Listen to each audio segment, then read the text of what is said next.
Perfect classes पर एक बार फिर से स्वागत है। और आज की इस वीडियो के अंदर हम इंग्लिश के एक बहुत ही ज़बरदस्त टॉपिक के ऊपर बात करने वाले हैं। और जो वो टॉपिक होगा वो होगा हमारा नरेशन। जी हाँ, आज हम जो बात करने वाले हैं, आज का जो हमारा टॉपिक है वो है narration. We shall talk on narration. आज हम नरेशन के ऊपर बात करेंगे कि नरेशन क्या होता है और नरेशन को किस तरह से हम डायरेक्ट स्पीच से इनडायरेक्ट स्पीच में बदलते हैं और इसको किस फॉर्मूले के तहत बदला जाता है। तो बिना किसी डिले के हम वीडियो को आगे शुरू करते हैं।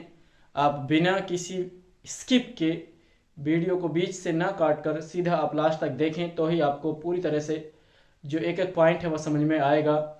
तो देखिए, सबसे पहले हम जानेंगे कि नरेशन क्या होता है।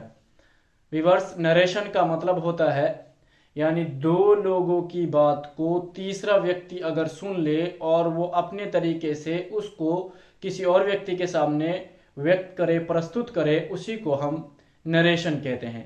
फॉर एग्जांपल, मैं और मेरे साथ एक और व्यक्ति बात कर रहा हो और तीसरा यानी थर्ड पर्सन कोई आए और हमारी बात को सुने और किसी फोर्थ पर्सन के सामने या किसी दूसरे पर्सन के सामने जाकर वो उस बात को दूसरे शब्दों में बयां करे तो उसको हम नरेशन कहते हैं। जी हाँ व्यूअर्स, आपको समझ में आया होगा। यानी दो लोगों की सुनी हुई बात को किसी दूसरे के सामने प्रस्तुत करना वो होता है हमारा नरेशन। इसीलिए मैंने अगर कोई भी बात अपने शब्दों में कही तो वो डायरेक्ट स्पीच है और मेरी सुनी हुई बात को कोई दूसरा सुनकर उसको दूसरे अंदाज में बताए वो होता है इनडायरेक्ट स्पीच। देखिए, जो नरेशन होता है, नरेशन को हम डायरेक्ट स्पीच और इनडायरेक्ट स्पीच दो भागों में डिवाइड करते हैं। जो हमारा नरेशन होता है उसको हम डिवाइडेड इनटू टू पार्ट्स। पहला पार्ट होता है डायरेक्ट स्पीच, दूसरा पार्ट होता है इनडायरेक्ट स्पीच। और जब हम कोई भी डायरेक्ट और इनडायरेक्ट बनाते हैं तो उस डायरेक्ट और इनडायरेक्ट के अंदर दो चीजें बहुत इंपॉर्टेंट रहती हैं। और दो चीजों में जो सबसे पहली चीज है वो है रिपोर्टेड वर्ब और दूसरी हमारी रिपोर्टेड स्पीच। जी हाँ व्यूअर्स, डायरेक्ट और इनडायरेक्ट के अंदर दो इंपॉर्टेंट जो पॉइंट्स हैं वो हैं रिपोर्टेड वर्ब और दूसरी है रिपोर्टेड स्पीच। अब रिपोर्टेड वर्ब क्या होता है और रिपोर्टेड स्पीच क्या होता है? देखिए, जब तक आपको रिपोर्टेड वर्ब और रिपोर्टेड स्पीच के बारे में नहीं मालूम होगा तब तक आप किसी भी सेंटेंस को अच्छे से अटेम्प्ट नहीं कर पाओगे और जरूर वो सेंटेंस आप जरूर उस सेंटेंस के अंदर कोई ना कोई मिस्टेक कर दोगे। तो आप समझिए पहले रिपोर्टेड वर्ब क्या होता है और रिपोर्टेड स्पीच क्या होता है। तो दो सेंटेंस के दो पार्ट होते हैं और उन दोनों पार्टों के बीच में एक इन्वर्टेड कोमा का इस्तेमाल किया जाता है। जो इन्वर्टेड कोमा होता है हमारा, उसके एक राइट हैंड की तरफ और एक लेफ्ट हैंड की तरफ जो हमारा सेंटेंस होता है उसको हम एक को रिपोर्टेड वर्ब कहते हैं, दूसरे को रिपोर्टेड स्पीच कहते हैं। जैसे ही says to me, I am speaking।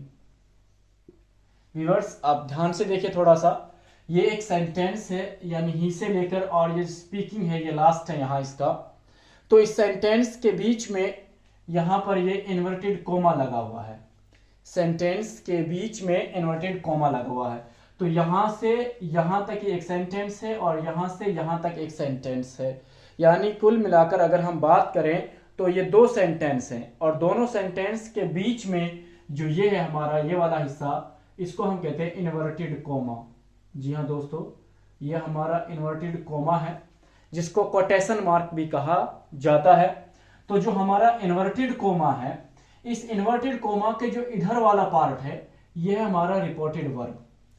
यानी जो हमारा लेफ्ट साइड वाला जो पार्ट है वो हमारा रिपोर्टेड वर्ब है और जो इधर वाला पार्ट है, इधर साइड वाला, वो है आपका रिपोर्टेड स्पीच। Reported speech. तो होप आपको समझ में आया होगा, जो लेफ्ट हैंड साइड है वो रिपोर्टेड वर्ब होता है और जो राइट हैंड साइड होता है वो रिपोर्टेड स्पीच होता है। What ever the sentence is, कोई भी और किसी भी प्रकार का हमारा सेंटेंस हो, सेंटेंस हमारा पास्ट हो, प्रेजेंट हो, तो हमारा जो राइट हैंड की तरफ होगा वो रिपोर्टेड स्पीच होगा और जो लेफ्ट हैंड की तरफ होगा वो रिपोर्टेड वर्ब होगा। Is that clear? Is that clear? Hope आपको समझ में आ गया होगा। तो जो लेफ्ट हैंड की तरफ होता है वो हमारा होता है रिपोर्टेड वर्ब, और जो राइट हैंड की तरफ होता है वो हमारा होता है रिपोर्टेड स्पीच। अब इनको बदला कैसे जाता है, यानी डायरेक्ट से इनडायरेक्ट वाक्यों को किस तरह से बनाया जाता है। असल जो हमारा मेन पॉइंट है वो है कि कोई भी डायरेक्ट स्पीच यानी मेरे द्वारा कही हुई बात को दूसरों के सामने किस तरह से एक्सप्रेस किया जाएगा, वो होगा असल, जिसको हम कहते हैं इनडायरेक्ट स्पीच।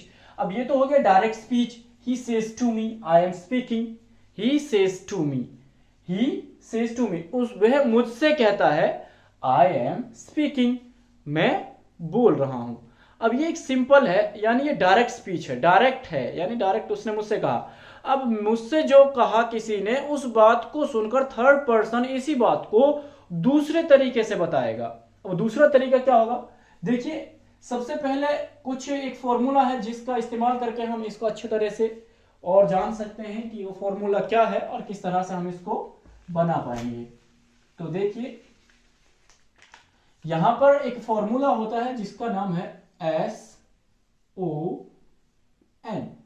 अब जो SON होता है, इसका मतलब वैसे अगर आप देखें तो SON का मतलब सन होता है, सन का मतलब बेटा है, लेकिन यहां पर इसका इस्तेमाल बेटे के लिए कतई नहीं किया गया है।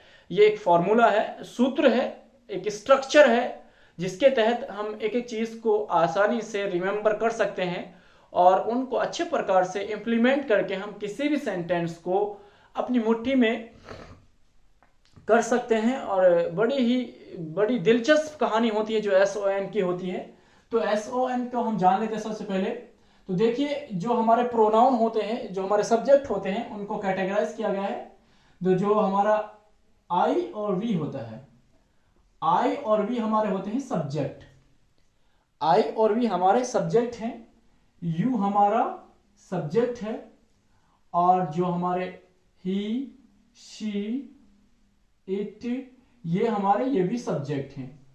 तो अब जो हमारा आई और वी है वो है हमारा फर्स्ट पर्सन, और जो हमारा यू है वो है हमारा सेकंड पर्सन, और जो अदर है वो है हमारे थर्ड पर्सन। अब क्या होता है, देखिए रिपोर्टेड वर्ब और रिपोर्टेड स्पीच दोनों के अंदर सब्जेक्ट भी होता है, ऑब्जेक्ट भी होता है। रिपोर्टेड वर्ब में भी सब्जेक्ट होता है और रिपोर्टेड स्पीच में भी सब्जेक्ट होता है। रिपोर्टेड वर्ब में ऑब्जेक्ट हो भी सकता है और ऑब्जेक्ट नहीं भी होता है, ऑब्जेक्ट होता भी है और ऑब्जेक्ट नहीं भी होता है। और जो हमारा रिपोर्टेड स्पीच होता है उसके अंदर सब्जेक्ट और ऑब्जेक्ट दोनों पाए जाते हैं। तो अब क्या करते हैं हम, अगर हमारा सब्जेक्ट रिपोर्टेड स्पीच का सब्जेक्ट, यानी जो हमें बदलना है वो बदलना रिपोर्टेड स्पीच का, यानी अगर रिपोर्टेड स्पीच का सब्जेक्ट फर्स्ट पर्सन है यानी आई और वी है, तो वो चेंज होगा सब्जेक्ट के अनुसार। अगर हमारा रिपोर्टेड स्पीच में यू है तो वो चेंज होगा ऑब्जेक्ट के अनुसार। और अगर हमारे जितने भी थर्ड पर्सन हैं उनके अंदर there will be no change, वो कोई भी बदलाव उनके अंदर नहीं होगा। यानी देखिए इस तरह से यो हमारा रिपोर्टेड वर्ब होता है और एक रिपोर्टेड स्पीच होता है। तो रिपोर्टेड वर्ब और रिपोर्टेड स्पीच के जो सब्जेक्ट और ऑब्जेक्ट होते हैं उनके अंदर हमें SON के फॉर्मूले को इंप्लीमेंट करके बदलाव करना पड़ता है। बदलाव कैसे करते हैं, एक बार फिर बता देता हूं। अगर हमारा सब्जेक्ट रिपोर्टेड स्पीच का सब्जेक्ट अगर आई और वी है, रिपोर्टेड स्पीच का सब्जेक्ट अगर आई और वी है, तो आई और वी चेंज होंगे रिपोर्टेड वर्ब के सब्जेक्ट के अनुसार। किसके अनुसार, रिपोर्टेड स्पीच के अंदर जो सब्जेक्ट आई और वी होगा वो चेंज होगा रिपोर्टेड वर्ब के सब्जेक्ट के अनुसार। अगर यहां होगा यू, तो यू चेंज होगा रिपोर्टेड वर्ब के ऑब्जेक्ट के अनुसार। जी हां, अगर यहां पर होगा ही, शी, इट, नेम, तो यहां पर ये बिल्कुल नो चेंज होंगे, यानी इनके अंदर कोई भी बदलाव नहीं आएगा। एक बार फिर रिपीट करता हूं दोबारा से, रिपोर्टेड वर्ब, रिपोर्टेड स्पीच। तो इनका फॉर्मूला क्या है, यानी अगर हमारा रिपोर्टेड स्पीच का जो सब्जेक्ट है वो आई और वी होगा, तो ये आई भी बदलेगा, वी भी बदलेगा, लेकिन किसके अनुसार बदलेगा, रिपोर्टेड वर्ब का सब्जेक्ट देखना पड़ेगा। सब्जेक्ट होगा, अगर यहां आई और वी है तो इसके अनुसार बदल जाएगा, चाहे कुछ भी यहां पर सब्जेक्ट हो। और जो हमारा रिपोर्टेड स्पीच का दूसरा जो हमारा जो सेकंड पर्सन होता है यू, वो यू चेंज होता है रिपोर्टेड वर्ब के ऑब्जेक्ट के अनुसार। तीसरा जो हमारे थर्ड पर्सन होते हैं वो हमेशा नो चेंज रहते हैं। अभी मैं आपको एक दो वाक्य लिख के बताऊंगा, उसके बाद आपको बहुत आसानी से समझ में आ जाएगा। दूसरा, अगर सेज टू, हम सेज टू के वाक्य करें, सिर्फ सेज टू का बनता है tells, says to change into tells. और जो हमारे ये इन्वर्टेड कोमा होते हैं इनको हम बदलते हैं दैट में, इनको हम बदलते हैं दैट में। और जो हमारे यहां पर होता है हमारा रिपोर्टेड स्पीच में सब्जेक्ट ही और शी, इनको हम बदल देते हैं। ये जो थर्ड जो हमारे रिपोर्टेड स्पीच होता है उसके अंदर जो सब्जेक्ट होता है वो भी बदल जाता है। कैसे बदलेगा देखिए,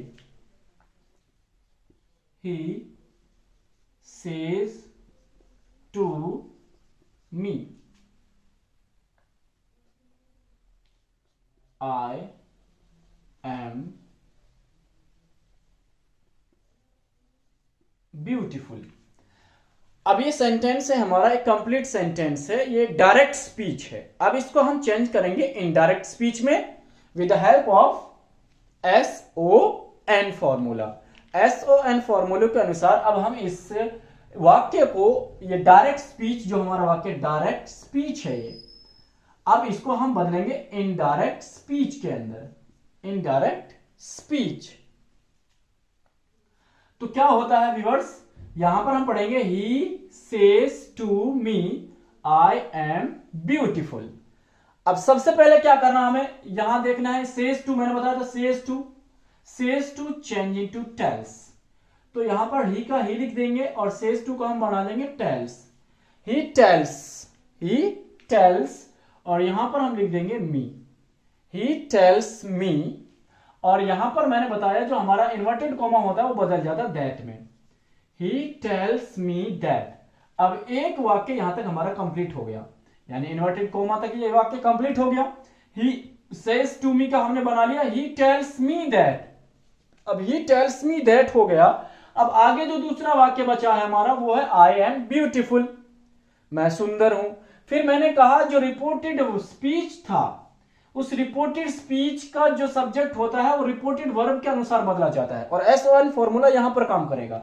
मैंने कहा था कि अगर हमारा रिपोर्टेड स्पीच में फर्स्ट पर्सन हो तो वो बदलता है सब्जेक्ट के अनुसार, सब्जेक्ट ये रहा। और अगर यहां सेकंड पर्सन होता तो ये बदलता ऑब्जेक्ट के अनुसार। तो ये हमारा है आई और आई है हमारा फर्स्ट पर्सन, तो फर्स्ट पर्सन बदलेगा इस सब्जेक्ट के अनुसार। और ये सब्जेक्ट क्या हमारा, ही, सब्जेक्ट क्या है हमारा ही, तो यहां पर क्या जाएगा ही आ जाएगा, ही। अब यहां पर था आई एम ब्यूटीफुल, तो यहां पर ही आ गया। अब ही के अंदर हमें एम नहीं लगा सकते, तो ही के साथ लगेगा is, he is beautiful, he is beautiful, he tells me that he is beautiful। ये हो गया हमारा इनडायरेक्ट स्पीच। तो यहां बदलाव क्या हुआ, सेज टू को हमने चेंज किया टेल्स में, बाकी तो ही का ही रहा, मी का मी रहा। और जो हमारा इन्वर्टेड कोमा था उसको हमने बदला दैट में।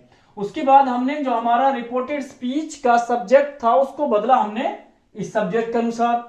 अगर यह होता यहां पर सब्जेक्ट यू तो बदलता मी के अनुसार। बाकी तो हमारा जो सेंटेंस है वो सेम ही रहेगा। दूसरा एग्जांपल ले लेते हैं हम,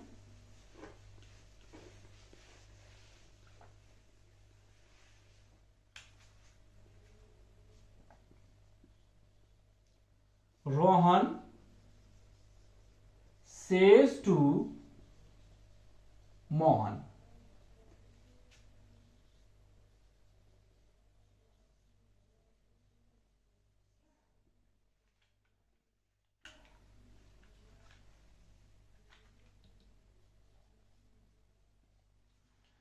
Rohan says to Mohan he is going, Rohan says to Mohan, ये है हमारा इन्वर्टेड कोमा। यहां तक एक सेंटेंस हो गया।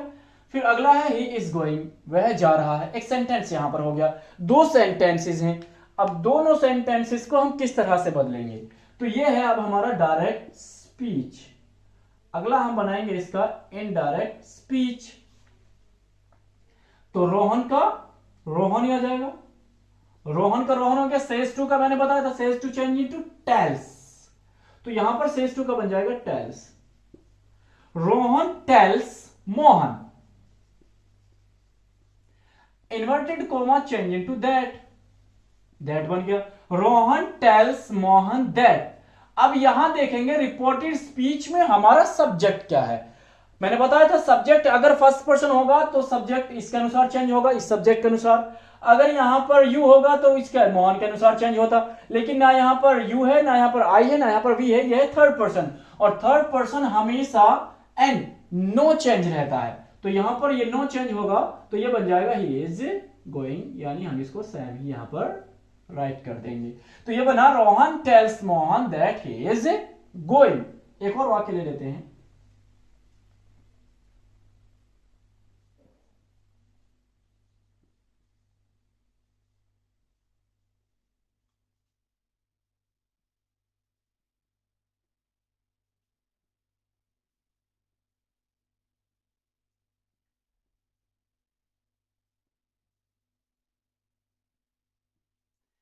कोहली सेज टू धोनी, कोहली धोनी से कहता है you are a good player, तुम बहुत अच्छे खिलाड़ी हो। यह है डायरेक्ट स्पीच, तो क्या बनेगा कोहली टेल्स धोनी, और inverted comma change into that, तो कोहली टेल्स धोनी दैट। अब यहां पर देखते हैं हम सब्जेक्ट, सब्जेक्ट है हमारा यू, यू बदलेगा हमारा, कोहली के अनुसार तो बदल ही नहीं सकता क्योंकि फर्स्ट पर्सन नहीं है। अगर ये फर्स्ट पर्सन होता तो बदल जाता, कोहली के अनुसार ये सेकंड पर्सन है, सेकंड पर्सन बदलेगा ऑब्जेक्ट के अनुसार। तो ऑब्जेक्ट क्या है यहां पर धोनी। अब धोनी क्या है, धोनी या तो ही होगा या शी होगा, तो शी तो हो ही नहीं सकता, क्या है ही है, तो क्या कर देंगे इसको ही बना देंगे। अब क्या हो गया Kohli tells Dhoni that he, अब आर को हटा देंगे क्योंकि ही के साथ आर आ ही नहीं सकता हेल्पिंग वर्ब के रूप में, तो इज आएगा he is a good player. तो Kohli tells Dhoni that he is a good player, तो ये क्या हो गया हमारा इनडायरेक्ट स्पीच हो गया। तो होप आपको जरूर इससे नरेशन के बारे में कुछ जानकारी जरूर मिली होगी। उम्मीद करता हूं आज हमने जो बताया है सिर्फ सेज टू के बारे में बताया है। अगली वीडियो में हम बताएंगे कि अगर सेज टू ना आए, सेज टू की जगह अगर सिर्फ सेज ही सेज आ जाए, या विल से आ जाए, या से आ जाए, तो हम फिर किस प्रकार से वाक्यों को इनडायरेक्ट स्पीच में बदल सकते हैं। और यहां पर अगर हमारा रिपोर्टेड स्पीच पास्ट में आ जाए तो हम किस तरह से रिपोर्टेड स्पीच को बदल सकते हैं। आज की जो इस वीडियो का जो मकसद था वो बेसिक क्लियर करना था कि किस प्रकार से नरेशन को हम अटेम्प्ट कर सकते हैं with the help of SON. So guys, hope you will be enjoying the Perfect Classes YouTube channel, and we are requested to you please subscribe our channel and share as much as possible. Thank you so much. Have a nice day. Meet you again with a new video.